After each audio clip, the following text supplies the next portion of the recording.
It felt like there were a few boys who needed a male figure who they could talk to about bullying, about something that they would feel if they talked to a lady about it, it would emasculate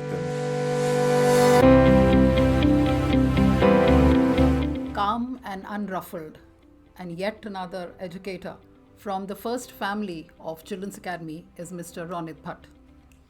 He is 6'4", and not just his height, he stands tall in all his achievements. He completed his education at Children's Academy and went on to pursue his Masters in Contemporary Literature from the United Kingdom. Ever since, he has been engaged in furthering the progress of Children's Academy. An expert with technology, his contribution during the COVID times has been immense and unmatchable. Today, he functions in the profile of Group Communication Head at Children's Academy Group of Schools. So, welcome, Ronit. Welcome to this interaction. Thank you for having me. And you too have started off as a teacher, like Rohan sir and Rohit sir and their generations before. But did you ever aspire for a different line of profession? Funnily enough, if you ask anyone who knew me back in school, I don't think anyone would have predicted that I'd become a teacher. I was very closed off, very much an introvert, and to a certain extent, maybe even socially anxious. So that's not the kind of qualities you would normally associate with a teacher. You would associate that, someone who's more gregarious would be a better fit for a teacher. And before I did start teaching and before I entered the school, I actually was working as a writer in different spheres. So as a journalist, especially in tech, I was writing a lot of opinion pieces, a lot of reviews for a good number of tech companies. I worked as a content writer while I was studying in the UK. So that was something more my speed. But I did feel like I was being a little closed down. I wasn't evolving as a person while I was doing that. And joining the school came from that mindset of there is more to me than writing. It's something I enjoy deeply. I still do it just to keep my mind active, but I wanted to see what else I could achieve if I go out of my comfort zone a little bit. And I knew that if I come to school, if I join school, I'm not going to be just an administrator. I'm not going to go and sit in the office and that's it. Part of the philosophy of the academy is that if you are part of the school, then teaching is the main part. So I'd have to teach. And there was a lot of anxiety associated with that. But when I entered the classroom for the first time, it really changed everything for me. There's no way to put it other than describing it as a fish learning how to swim. It just what caused this turning point? There's really no simple way of putting it. I wasn't. I was. There was a little bit of fear and trepidation, as is normal, about entering the classroom for the first time. But as soon as I entered the classroom and I stepped onto the desk, and it just felt natural. And I was bouncing around the class and talking to the students and communicating and engaging with them, and it just came very naturally. And I noticed over the next few weeks that it's something that wasn't just in the classroom. I felt the same outside the classroom as well. So my initial thought of, yes, going out of my comfort zone will help me grow as a person, turned out to be true. So that's how. So, going out of your comfort zone and taking teaching as a full-fledged profession now, what are your experiences majorly as a teacher? As a teacher, my experience has been nothing but great. I've had the benefit of having excellent teachers who taught me. Part of the benefit of coming from an educational family is that I could see behind the curtain from a very early age. So for most students, you see your teacher, they teach you for 8 hours a day, and then you go home, and then that's it. You don't think much about it. But I got to see the behind the scenes working of how how they think about what they want to teach or how they want to teach it. The amount of work that goes behind teaching is something that the students are not aware of, and neither are the parents or anyone else.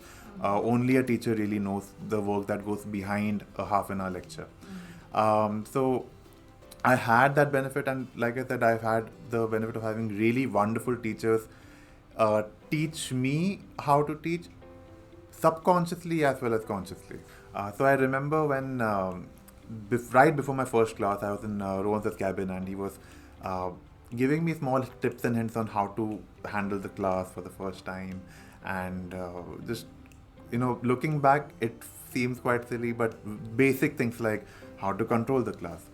And in the Ashoknagar branch, I had some wonderful teachers who also gave me a lot of tips and advice.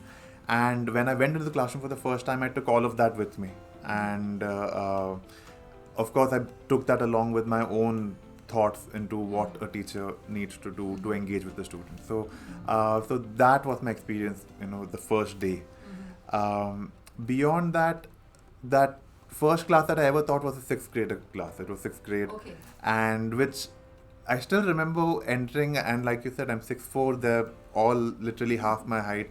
So the whole class control thing seemed silly to me at that point because they're children. And what I love most about that particular class, or any class for that matter, is when I look at them, I can see this hunger for knowledge, and I see that they're genuinely curious. Yeah. And I find myself to be that way even today, and I think a big part of that is because of the time I spent with the students. I feel like they make you curious, they make Yeah. you want to learn. You see them being so curious and asking questions and not being afraid of what someone might think, and you feel like, okay, if they can do it, I can do it. I can be curious, I can learn forever. Yeah. So that's my experience with teaching. I find that it's made a indelible mark in my life. I wouldn't be who I am now if it wasn't for me going into the classroom and teaching students. Okay, wonderful. So you just mentioned that you came out of your comfort zone, and because you believe that there is some part of you which will grow if you kind of shift your attention or focus from what you're actually doing, and there's much more to learn as well. So how do you think teaching has brought about that growth that you mentioned? What kind of growth are you referring to, and how do you see it coming to you? Right, so just the very basic thing of going up on a stage in front of, in this case, children, Yeah. students, I think it does require a certain amount of confidence. It Oh, requires yes. a certain amount of confidence because uh, you're there to teach them something, and you're there to maybe they're not very interested in what you have to teach. Sometimes not every lesson is as interesting as the most interesting lesson there is, but it's your responsibility of making it as engaging as you can, right? So there's this, so for me it was just that fact of getting over the hurdle of getting on stage and being able to speak. So that was the most important one for me, because like I said, back in the day I was very anxious about speaking in public, which is something that I don't have much of an issue with now. Beyond that, the other thing I mentioned about having to learn more, wanting to learn more, that is something that I picked up from students. So all of that, basically everything that I am today, I would always attribute to that decision of being a teacher. Okay. And also, did you make any special preparations, apart from the tips and other words of wisdom that you got from your teachers, from your father? But did you make special preparations to how to, kind of prepare and, take a class on? Other than the content, really no, oddly enough, because I was overthinking it, and then I realized the more I overthink it, the worse it's going to get. So I just focused on what I was going to teach, the content of it, and then I decided to, in essence, wing it. I just decided, all right, I'm going to go in for the first day. I'm going to see how the energy feels. I'm going to see how the students adapt to me or how I adapt to them, and then I'll take it from there. The one big benefit we had, of course, is that our school is renowned for the lesson plan. So I always had that to fall back on. That at the very least, I knew that I'm going to cover all of these things that are in the lesson plan. And then I took whatever other knowledge that I could bring into the classroom, and whatever, if there was a particular area where I found that the children were more interested in, they wanted to know more about this particular thing. So I'd spend more time on that. So it all came in a very naturalistic manner. I didn't overplan it, and even now I try not to overplan any class that I take. I have a set idea in mind that I'm going to complete all of these things. But beyond that, I don't try to overplan or script anything for that matter. Ronit, you also mentioned that when you were younger, in your school days, you were reserved and introvert. At the same time, if I were to look at the children, a typical image of a teacher is, senior by age, experience, and those typical looks. And you happen to be a youngster who came in like a fresh wave of air. And also the fact that, you were reserved as well by nature. So, how did that connect happen? Could you connect with the students? How did it happen? Yeah, over the years, I've had quite a few students who come up to me and they find it more comfortable, especially boys. I found to be able to connect to a male figure because most teachers are women, Ladies. are ladies, and I guess at a certain level, it felt like there were a few boys who needed a male figure who that they could talk to about bullying, about something that they would feel if they talked to a lady about it, it would emasculate them. So these are the things. Now, of course, gender roles have changed, and these are things that ideally our children, boys or girls, shouldn't have to worry about. But the fact of the matter is that it is something they worry about. Correct. That if I go to my teacher and tell her that another boy is bullying me, then I'll be emasculated, that I won't be a strong masculine boy. And when they came to me to talk about it, I could take that time to explain to them that there's nothing wrong with sharing your emotions with any teacher, for that matter, including me. And then so a lot of boys, especially the reserved ones, the ones who are quieter, seem to connect with me in a way that I didn't anticipate when I first went to the classroom, but I'm very glad it happened and continues to happen now. It's not something I'm not narcissistic enough to say that I aspire to be a role model or anything of that sort, and I'm definitely not narcissistic enough to say that I am a role model of any sort. But I have found that there are boys who or students in general who feel comfortable coming up to me and talking to me about whatever number of things. It could be about their something that's happening in school or their interest. A lot of them come to me and talk to me about books, which I enjoy immensely.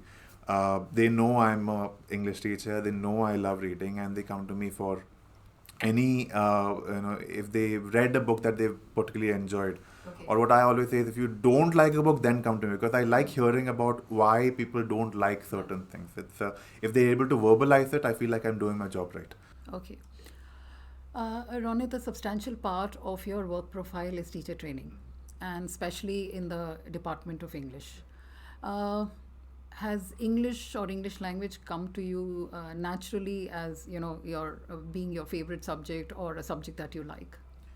Over the years, I've begun to realize that it's not English as a language that's appealed to me. It's more the storytelling aspect of it that's Okay. appealed to me. Regardless of language, it Okay. could be Hindi or Marathi or any language. It's storytelling that appeals to me. So when I look at, of course, English has been the language that I've spoken the most, that I've written in the most. So there's always a soft spot. Plus, I did my degree in English, so maybe my expertise is in that as well. But the reason behind why I go back to literature is because of the storytelling aspect of it. And when I'm doing my teacher training, that's what I focus on a lot. It's the storytelling aspect of it. Like I said, it's possible that not every chapter that you teach is extremely interesting. But what you can do is you can always refer to something parallel to that particular chapter, make a story out of it, have a discussion about it, and that kind of brings the interest in. And that is something that, in some way or the other, I find as my strength, that I have a very good ability to refer to something related to a chapter, related to anything. So that is something that I brought in. I like having a wide pool of knowledge, and trying to bring that into an English class, I find keeps it relevant to today's date. Because as an English teacher yourself, you must know that students will ask you, why am I reading about a person 400 years, from 400 years ago, or someone who's from a completely different part of the world from us? Why does it matter? So I feel like referencing what is happening today and making it more relevant to the students makes literature more interesting, and for that matter makes any subject more interesting. Absolutely. So that's about students. But when it comes to teacher training, how would you like to elaborate on that? How have your teacher training sessions been, especially with the English department? The same thing I bring into the teacher training classrooms as well. So in the teacher training, I try to again focus on the story. So, and again, it is not just from me. I try to have a more interactive session where I ask if there's anyone who has a story that they can relate to this. I try to bring in a lot of vertical integration. For example, if you're doing a story in grade 8, maybe there's something we did in grade 6, or maybe there's something we did in grade 7 that can be, students remember. And when they're reminded of something that they already know, they feel confident that, okay, if I did that 2 years ago, I can do this now as well. Plus, it increases your breadth of knowledge when you are able to relate, say, if you're doing just Wordsworth and then you relate it to another romantic poet that you did from 2 years ago, you find the comparison and the contrast. And then that helps you understand, okay, I know about romantic poetry. It's not just Daffodils by Wordsworth. I know about romantic poetry. So that builds the confidence not only in the students but the teachers as well. So that's what we spend most of our time doing in our teacher training session, is trying to build those connections, making it more relevant to the current classroom. And like I mentioned, we have our biggest strength is the lesson plan. So we have that as something to fall back on. But what more can we add? What extra knowledge that can we bring in? What is something that the students probably didn't know about that they can go home and say that I learned this today, that is relevant to me today, that is relevant to today's time. Correct. So a lot of news that we try to bring in, say something came in the newspaper today, how can we relate that to what we're learning in the classroom? So something like a Merchant of Venice is very, I mean, of course, it was written 400 years ago by Shakespeare, but it is very relevant today. The entire System of loaning and borrowing. of course, like it's like if you prick us, do we not bleed? If you poison us, do we not die? Now, that is the single greatest assault on bigotry that has ever been written. And it is relevant today, just as relevant as it was 400 years ago, just 300, 200, 100 years ago, 100 years from now. It will always be relevant, and that's what we try to bring in when we are discussing and how to make it more interesting to the students. So that is the most of our discussion in the English learning classes. And I'm sure the teacher's presence becomes all the more confident and much more powerful. Yes, that's my entire hope, is that when they enter the classroom, they feel confident enough to speak to the students and communicate with them. And what is more important to me is engage with them. I feel like an engaged student is the one that's who's learning the best, and that's the teacher you remember. 10 years, 15 years down the line, the teacher you remember is the one you connected with, someone you could engage with, someone who you could ask questions to. So that's what I aspire to have the teachers. And the best part about language is it gives us the opportunity to connect almost every experience in your life with somewhere or the other, and that's where the children are also benefited. Everyone in Children's Academy, in fact, most of us know that you are very, very fond of technology. You are adept and you focus on technology. And the biggest challenge, or rather, we should say, we turned it into an opportunity to bring technology to the forefront is during the pandemic. Would you like to elaborate about the efforts that Children's Academy made and anything that you are proud of during that moment? Right. So 2019 we had a session, we had a principals conclave where we announced that 5 years down the line we aspire to have all our students on have their own email IDs, have their own devices, and learning asynchronously. And 1 year later we had to kind of fast forward that plan and bring it in 2020 itself. As to how we did it, that required a lot of planning, and thankfully our teachers are so adept, they're so willing to learn. And again, I keep going back to that, they're so willing to learn that there were no complaints at all. They sat for literal 8-12 hour days during what was supposed to be the May vacation, preparing how do you take a class online. And no one really knew, this wasn't something that you could prepare for, because no one knew what you're preparing for.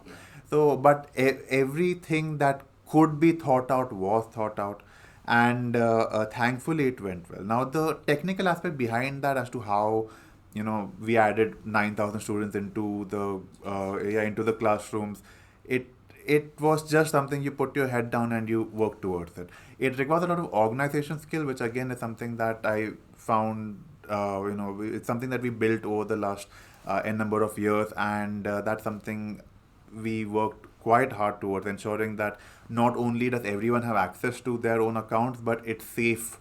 Because at the end of the day, we are giving email IDs to children as young as 3, 4 years old. So we have to ensure that nothing untoward can happen while they're in the confines of the school. If not the school as a physical body, then the school as the in the Digital body. digital world. So even there, the safety is paramount for us. So all that had to be thought out, and I think since you asked me what I'm most proud of, I think ensuring the safety of students over the course of that 2 years in a digital body, I think that is something I'm most proud of in that sense. Okay. Wonderful. I think those memories are still very, very fresh because we were uncertain as to how long we have to move on with that. So, talking about future now, how do you visualize the role of a teacher? Right. Then. So, in 50 years from now, or just Just generally in the yes. future. So, you mentioned that I love technology, and it's true. But I like human connection more. And I feel like that technology can't take away from that. It can. I always tell people you can't be scared of technology, because being scared of technology is like being scared of progress. It's pointless. It's going to come. At worst, it will wash over you, but it's not going to stop. Yeah. It's so what can you do is you can learn about the technology and use it, apply it to your life in the way that is most beneficial for you, And still be the master. and Use still it be as a the servant. master. You Yeah. can't be you can't fall under the barrage of technology that comes Correct. through.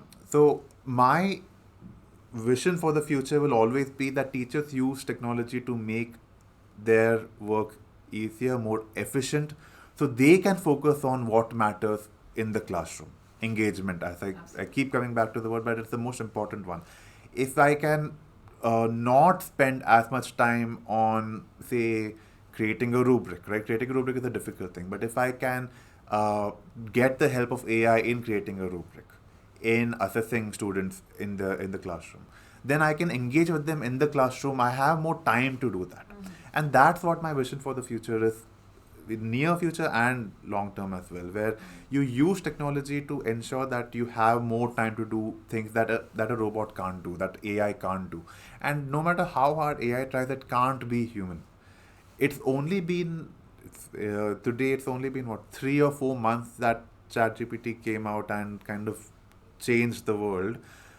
But already I can tell when someone's copied something from ChatGPT. It's become very obvious to me at this point, and it's only going to become that much more obvious going forward. There's a certain humanity that's kind of lost when you just copy paste from ChatGPT.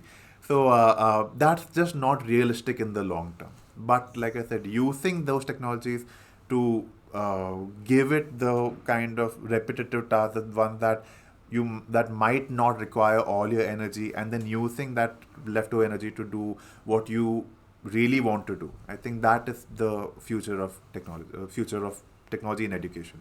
So, do you really believe that it is not going to kill creativity in any sense? It's not a threat. Only if you let it kill it. If you don't do any kind of, if you don't involve yourself in any kind of creative activity, will your creativity die? And it will die. Your brain, like everything else, is a muscle. If you don't use it, if you don't work on it, it will rust, and it will get more difficult to come back from it. But that is up to the individual. You can use technology in the wrong way, and you can let it eat away at your creativity. But there's a certain human ingenuity that just can't die unless you let it. So I think it just comes back to safe use of technology, conscious use of technology. That what am I using? What am I using it for? Why am I using it? These things need to be in your mind while you're using all the new wonderful technologies coming out. So, since you mentioned 50 years, what as a young educator do you think would be the subjects in those days, and how do you think pedagogies will they ever change with the subjects? What would be the subjects 50 years down the line? I think at a certain point we are going to move away from subjects in general, because I already am seeing that happening now. Uh, like, for example, literature doesn't need to be confined to one class and just focus on that. If you're learning about World War II, at the same time, if you're learning about Anne Frank, that's a literature as well as learning about history. That's the kind of transdisciplinary aspect that I'm looking at. And the same can be said for, say, if you're learning about history, if you're learning about Egypt, the Egyptian civilization, and you're learning about the River Nile, and then you connect it to the River Nile in geography and in political science, because that river is central to the at least the northeastern African region politically. So you're learning about politics, you're learning about history, you're learning about geography, you're learning about biology. If you bring in the mummy aspect, if you bring in the mummy aspect, you're still talking about chemistry as well. Then how did they build the pyramids? That the physics comes in there. So automatically you have all of these subjects kind of coming in integrated. So that's what I am hoping to see. Hopefully 50 years from now, but even earlier, it is something that I find to be extremely interesting, and I find that is something that I find particular joy in, is connecting these dots is something that I find joy in. And in the classroom, I find that students find a lot of joy in it as well. Beyond that, I find that moving away from or integrating what we have unfortunately been calling extracurricular activities into the classroom, I feel will be very important, because we have noticed that fitness levels have decreased. Students are maybe not as knowledgeable about day-to-day things that they should be knowledgeable about. And if we can bring that into the classroom, that would be really helping students grow as individuals. And that's something that I think in the short term future itself, we'll be starting to see how students can grow as an individual beyond just knowledge that they can get from the textbooks or from the internet. How can we help them grow into better human beings, essentially? I think all of that will start getting incorporated into the classroom, and that's something we can see hopefully in the coming years. We can only wait and watch for those exciting moments. Ronit, by God's grace, this year we have started Children's Academy International School, and you are playing a pivotal role there as the coordinator. So, what is it that you see is different from what we are already doing here at Children's Academy? Right. So, funnily enough, it's exactly what we were talking about earlier. It's about the focus on the individual, the focus on. Now, again, there are multiple ways to look at it. Focus on the individual, as in there's much more individual attention that we're able to give to the students in the IBCP, and that mostly comes from the smaller numbers. And individual, again, in that we're looking at how they can grow as a person, as an individual. So there are particular subjects like personal and professional skill development. So that is something that we focus on as part of the curriculum. So starting from something as basic as self-awareness, knowing about yourself, and then moving on to intercultural understanding and applied ethics, and all of these things are part of part of the curriculum in IBCP. And one of my favorite subjects is called service learning. Now that's a very interesting one, because service learning, yeah, it's basically where you're putting whatever you're learning in the classroom, you're applying it to do something beneficial for the people in the neighborhood. It can be very local. It can be as basic as going and helping a kirana store wala with his accounts book, right? It can be something like that, or it can be something on a larger scale, maybe recycling plastic and then starting a business out of it. So all of these things are, you're applying the knowledge that you gain in the classroom and doing something good for your locality, for your country, for the world. So that is something we are very interested in. So we are doing it in the school already, but we're not doing it as part of the curriculum. Not everyone gets to participate, but here each student, each individual is given the opportunity to find for themselves something that they are particularly interested in, right?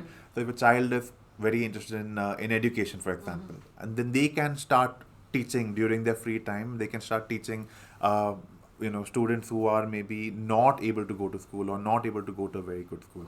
So that's the kind of activities that a student can do in service learning. So that's something that I'm really looking forward to seeing what our students can come up with. Sounds very exciting and very progressive.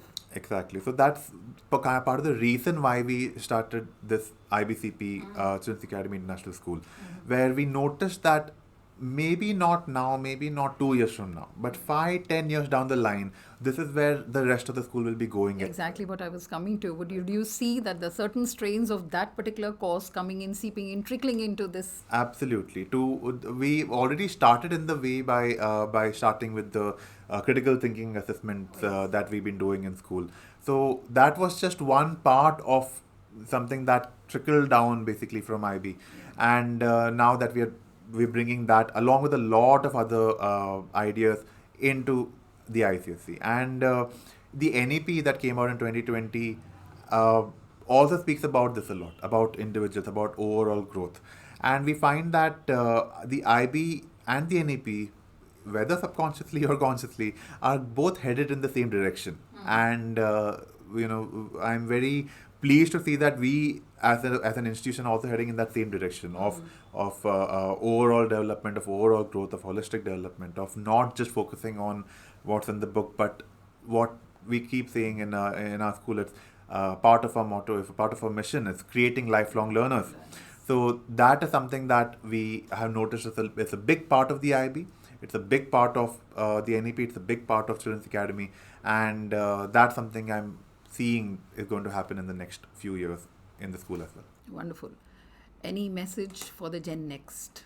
uh, until now I was Gen Next, so I don't have much advice that I can give. But I will refer back to what I said when we started, is that there will come a time in your life where you either can continue where you're comfortable, something that you have been doing, and you might be really good at it, but at a certain point your development stops, and you have this option of going outside of your comfort zone and doing something that might help you grow.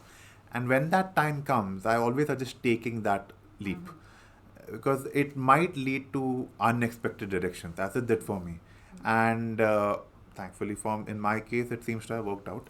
And that is the only advice I would give, that when the time comes to take a leap, take the leap. Take the leap. All right, so that is Ronit Bhat, the third generation educator from the Bhat family, who, in all reasonable good possibility, will take charge of the baton of Children's Academy and continue the legacy of his forefathers, and that is creating lifelong learners. Good luck to you, Ronit, and thank you for joining us.